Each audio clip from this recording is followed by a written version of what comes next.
to the panel on the future of climate sustainability and energy security in times of challenges. My name is Olga Khakova. I am a Deputy Director of European Energy Security at the Atlantic Council Global Energy Center, and I'm joined by an excellent panel this afternoon. It's my distinct pleasure to introduce General Ben Hodges, who is the former commander of U.S. Army Europe. We have Dr. Ben Schmitt, who is a senior fellow at the University of Pennsylvania.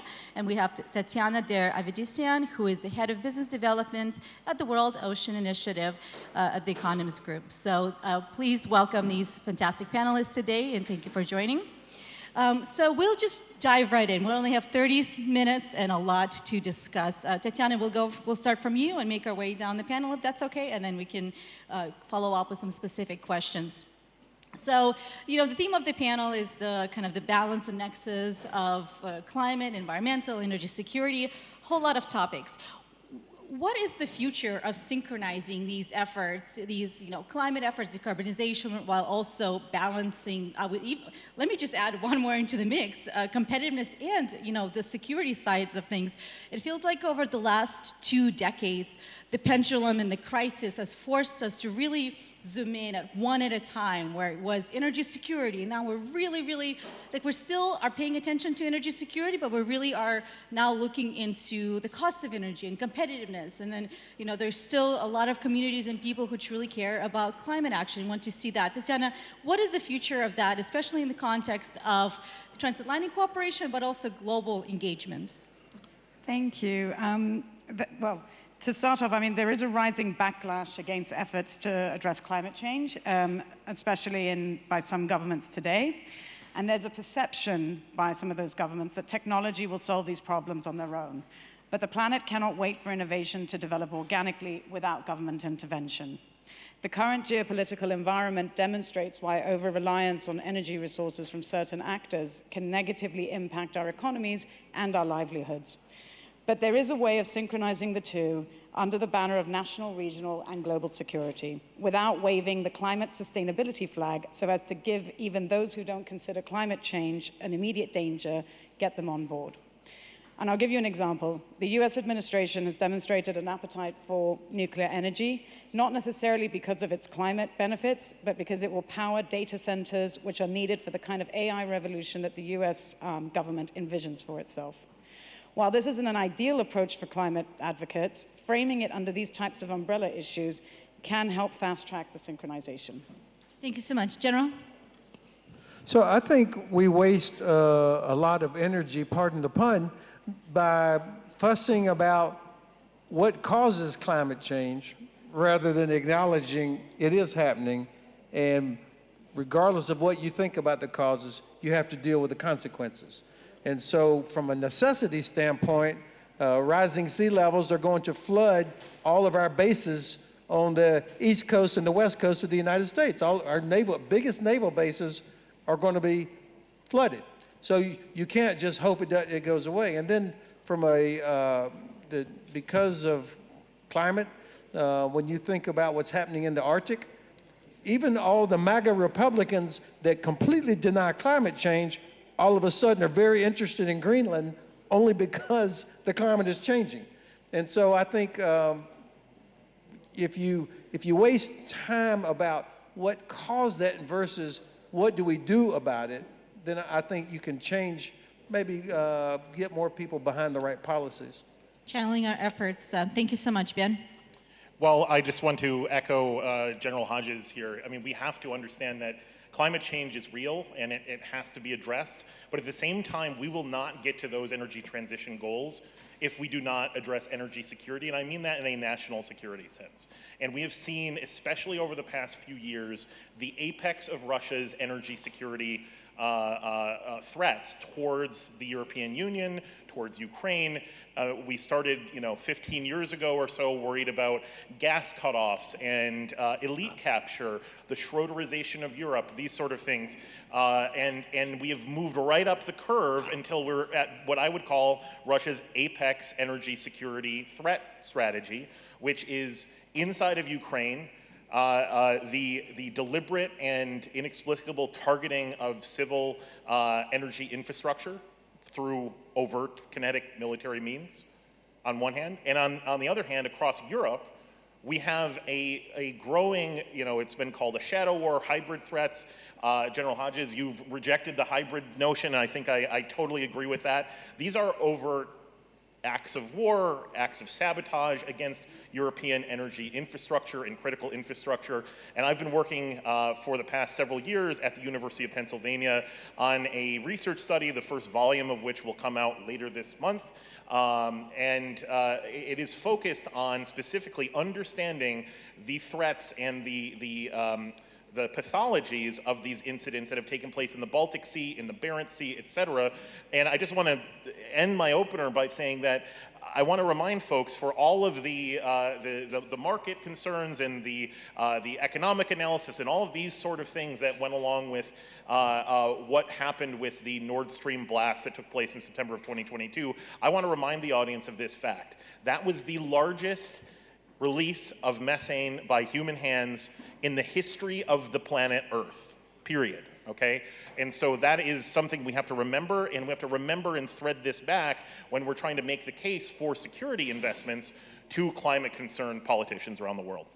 Thank you so much, Ben. General, we'll go back to you. So I want to bring up this zero-sum game narrative as we think about, what's next? What's next for transatlantic cooperation in this new environment, new leadership in the United States, but also new leadership here in Europe.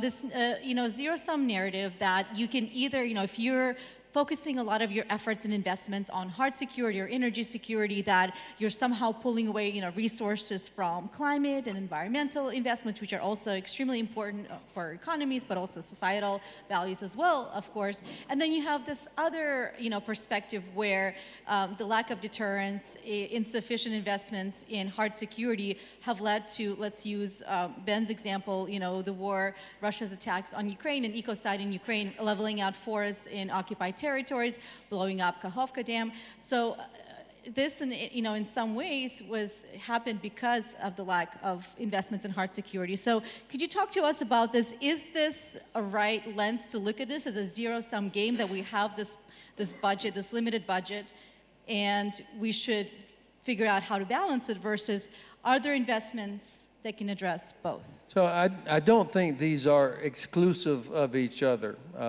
Part of having a modern society means having adequate energy, obviously, but you have to protect that.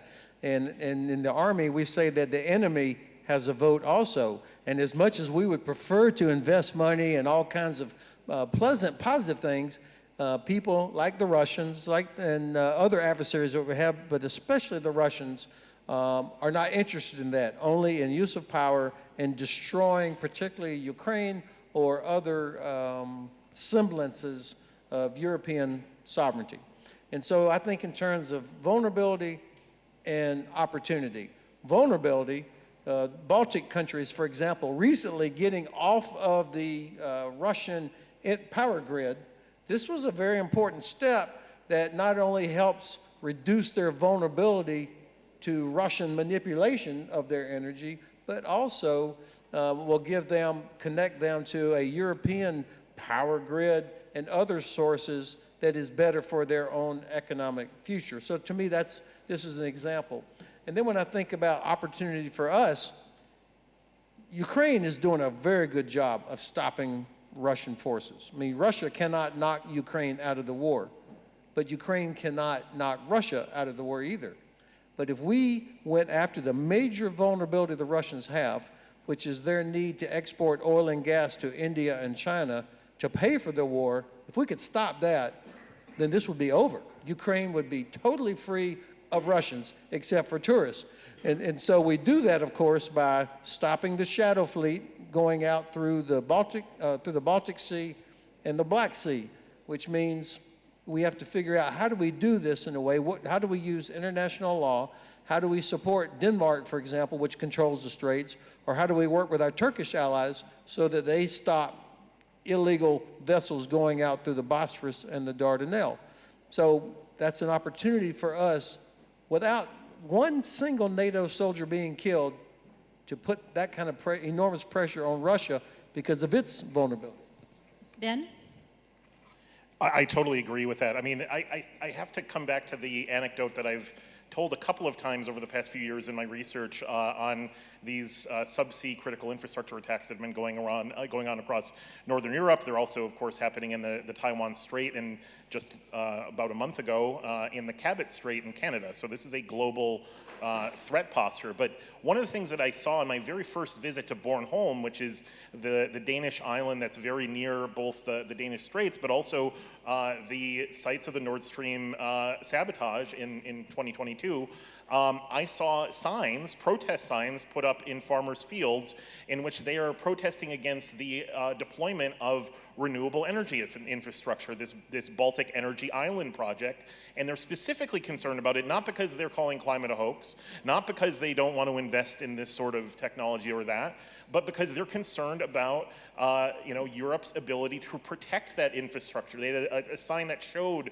the blasts on Nord Stream, and they said they don't want that in their backyard and that sort of target to be put in their backyard again. And that's a tragic, tragic mistake if Europe doesn't step up and say that, look, if we want to have this climate transition, we have to make sure that any just energy transition, and this is something that my colleagues at the Climate Center for Energy Policy at Penn talk about a lot, I often point out, you don't have that just energy transition without energy security, and that means national security. We've often thought of energy security really more in terms of kind of the Bloomberg terminal approach, where we're kind of taking an economics first analytic approach to Europe's energy markets.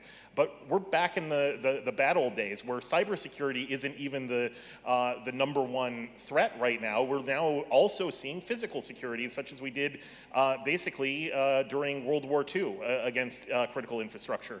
And so we need to call a spade a spade. I've said this many times. I will say it again until it happens. NATO needs to deploy Article 4 consultative mechanisms so that for those sabotage incidents against energy and critical infrastructure, whether they're onshore or offshore, if they have already been attributed to the Russian Federation, many of which have been, they need to come out and say that. They need to say that NATO is consulting, and they need to do this to give a message to the Kremlin that we know what you're doing, but also to our own electorates that we know what they're doing and we're doing something to protect you. Because NATO at an operational level has done a tremendous job to stand up a subsea critical infrastructure protection cell for policy at NATO headquarters in Brussels, an operation arm at Marcom in London, and they have right now Operation Baltic Sentry going on as we speak in the Baltic Sea. But we don't see the same level of political commitment, and that's needed if we want to have this energy security, climate security nexus basically buttoned up. We will come back to the role of NATO in a couple of questions here, but let me go to Tatiana first to respond as well. So I see it as an opportunity. However, I approach it very differently because I would argue that within NATO there are differing interests, there are divergent interests going on, and some are profiteering even as we speak through the war, unfortunately. So I think that raises a bigger question, which is, and it's come up a bit already at the Delphi Economic Forum, which is the issue of democracy.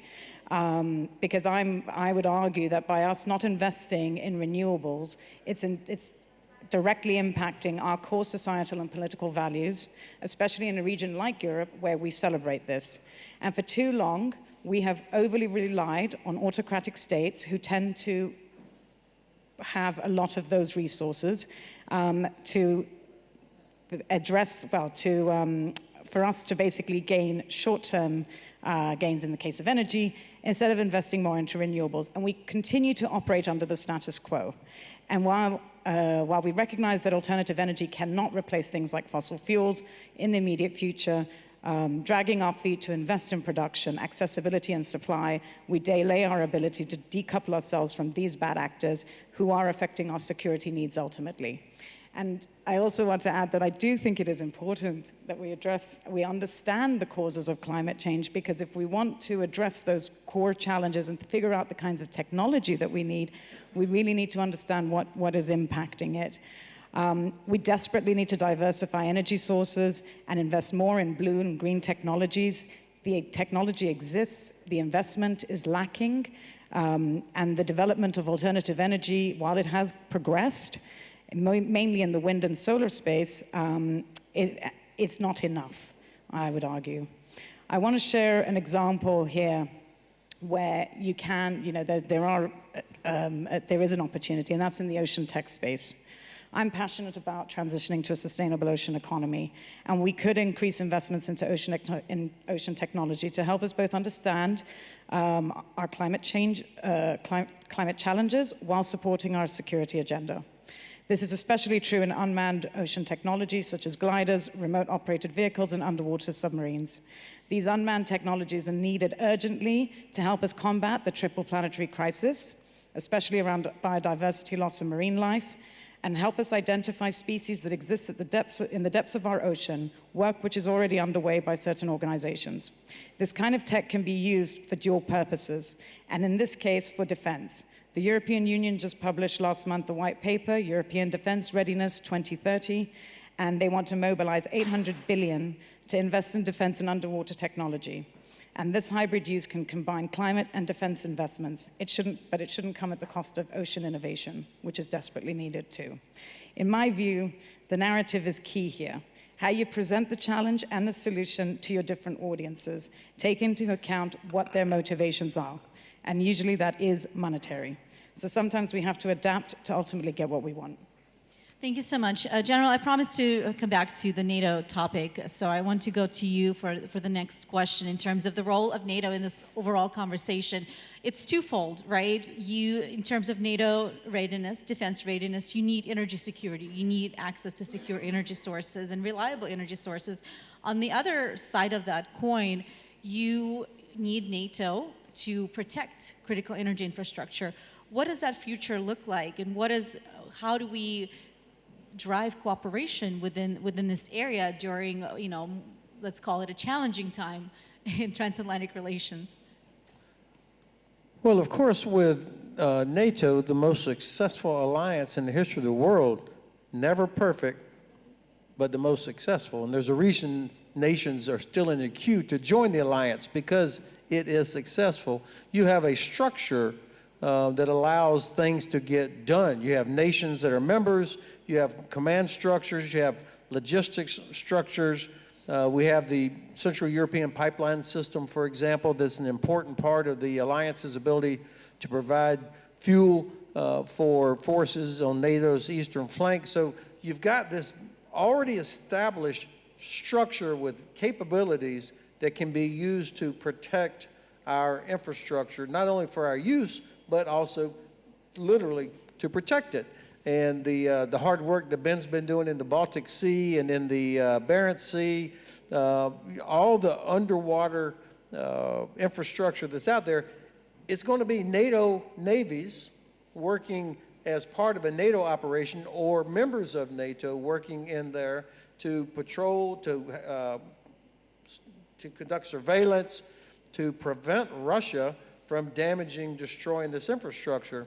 And we have to be realistic. Even if we don't think we're at war, Russia is absolutely at war with us.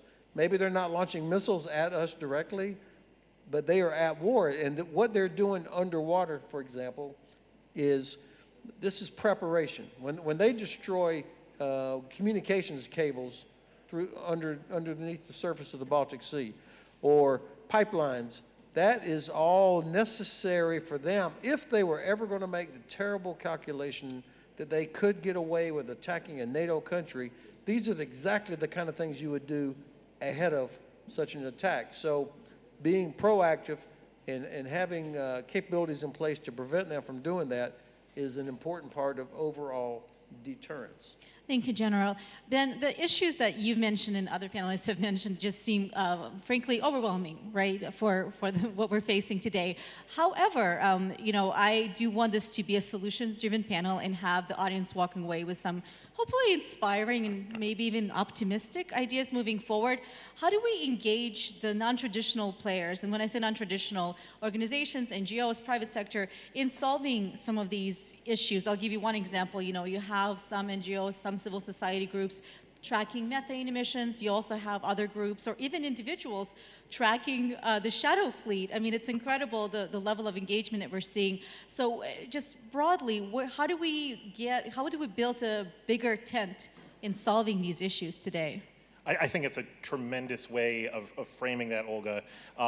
Building that bigger tent is going to take supporting those in non-traditional areas of energy security, of military security, of intelligence, to basically support and be seen as part of that community. And what I mean by that is this. 5 years ago, the U.S. government would have been the only entity in the United States that would have been able to consistently and regularly give high-resolution satellite geospatial imagery of locations around the world on a daily basis. But now we have companies like Planet and Maxar and many others, I'm not just calling out those two, but many others, that are now making it possible for folks like me in the academic community to do open source intelligence work with the power of that high resolution data. And so I have found one of the biggest things that is missing in those data sets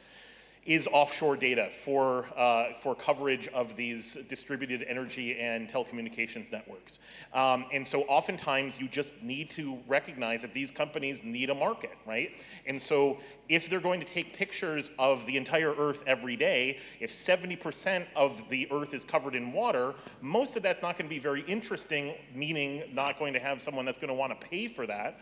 And so energy infrastructure operators need to get in touch with these commercial geospatial, open source imagery operators and say, look, you don't have to take a picture of the entire Baltic Sea or the entire Barents Sea, but definitely over these cables or pipelines, we will pay you regularly to do this. And that would really help with deterrence, because it's better to have you can deter a robber by having a house with a security camera on it versus one without.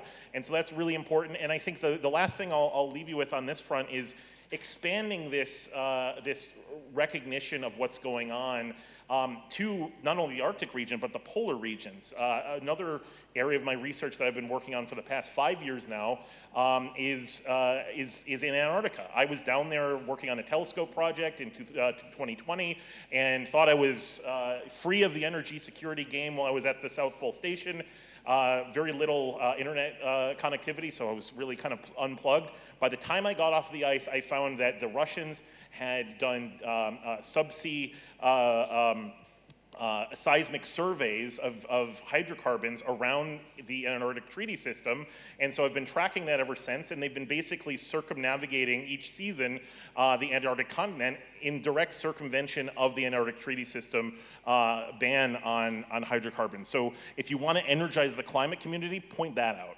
And I don't think you'll ever be free of the energy security. I'm sorry to say that. Even at the South Pole, it's as close as I can get to space. Okay, that is my humble opinion. Like through all of your responses and engagement, there's a common thread in terms of all of these really great ideas and solutions cost money. So I want to go to Tatiana in terms of in this current situation where, frankly, there's so much instability, unpredictability, and markets and investors don't love that, let's be honest. So in this new environment, where are there creative financial mechanisms? Like, what is the future of financing some of these really cool technologies that you mentioned, but also broader projects that can contribute to multiple pillars: security, competitiveness, climate? Yeah, I mean, it's an interesting discussion that's affecting us right now in real time. There's, of course, institutional investing that can help finance this, but I would argue that a lot of this kind of nascent technology, because it doesn't have a direct, immediate return, is not attractive to your regular investor. And so, for example, you could go to someone and say that I'm developing wave technology, and there are very few people that would say, right, I'm going to wait for this to get deployed over the next however many years. And that's where the role of government is extremely important, in my opinion. And we are in a situation where, for example, one of the largest sort of governments that invests in such wonderful R&D technology is taking a step back. And that is, in my opinion, a massive disadvantage in the innovation space, but also in terms of our national security. And that's why, sort of looking at it only through one lens will limit our ability to really address these core challenges. And I would say that, yes, you can go and, I mean, we all know that there's lots of, in Europe, we have organizations like the EIB that can offer funds, EIF and others, but we desperately need governments to spend more money in research and development, really harness their startup ecosystems, and encourage more and more people to get into these spaces and develop more and more new technologies and ideas. All right, well, thank you so much. So we have limited time left, so one final round. And I'm going to ask you this, like, look, with the new administration in the United States, I've spent the last couple of days kind of discussing how the implications for engagement, what does this mean for alliance? But I will say that one thread, one important key change that we've seen under Trump 2.0 is this willingness to do big, audacious projects, ideas, and move forward. Now, we could debate all night long how everyone is feeling about these ideas. Now, let me flip the script. Think about a big, audacious idea that you want to see. I want you to think of one. So for the final round, you have a minute each. What is the big, massive, audacious idea that you think that would engage, transatlantic cooperation? If you had your wish, tell us about what that idea could look like. If, thinking, no restraints, no constraints. Ben, I'm going to put you on the hot seat, and I'm going to go big. So think big and think ambitious. Okay, well, I still have a wish that maybe not big and ambitious, but I'm going to say it anyways. There can be no return to business as usual with Putin on energy, period, okay? And what I mean by that is not the Russian Federation as a concept, but the Putin regime specifically. They have weaponized energy in a way that has made it impossible for Europe to ever go back to business as usual. And the concern that I'm having is that, what do they say? The phone is ringing inside the house now. We have reports coming out that the Trump administration has been sending envoys to Switzerland to meet with former Stasi agent and Putin crony Matthias Warnig to try to resurrect the Nord Stream 2 pipeline. And this would be a drastic national security mistake, and something that obviously would go against Trump's own, to some extent personal, level of being upset with the concept of projects like Nord Stream 2. And this will only hurt us in the future. So my big audacious plan or wish is that we don't go back to business as usual with Putin on energy, period, no matter what. We don't need new Gerhard Schroders, especially not coming from the United States of America. Thank you, Ben. General? Enforce the law. Every ship that is these shadow fleet vessels that are carrying oil and gas in violation of sanctions, going out through the Danish Straits, out through the Turkish Straits, going to China and India, we have got to find a way to stop them from doing that. And I think they probably are not properly insured. They absolutely are not going to be environmentally in compliance with environmental law. Even the chief of sanctions for the EU calls them end-of-life ships. Who wants to be a crew member on a ship that's at the end of its life? But we could enforce the law, and also, making sure that ports or European countries do not allow any of these vessels to come into port. And you do that by making sure that insurance companies do not dare insure a vessel that is in violation of the law. So enforce the law. Thank you. Tatiana? Well, just to say, actually, the High Seas Treaty Alliance would be wonderful here, and implementing that and getting all countries signing up to that would go a long way towards that. I think, for me, I'd say that, it would have to be the implementation of better regulations, but I also think that we need to really deepen international collaboration, which is seriously lacking right now, and it could have a knock-on effect for a decade or more, or maybe less, who knows. But I think international cooperation with our traditional allies is extremely important, working together to develop technologies and being on the same path, being in agreement about areas like deep sea mining, wind energy, and so on and so forth. Well, thank you so much. I want to thank our excellent panel today, but also anyone who has been engaged on the Delphi side to put this together. It's a lot of work that goes into this panel. Thank you.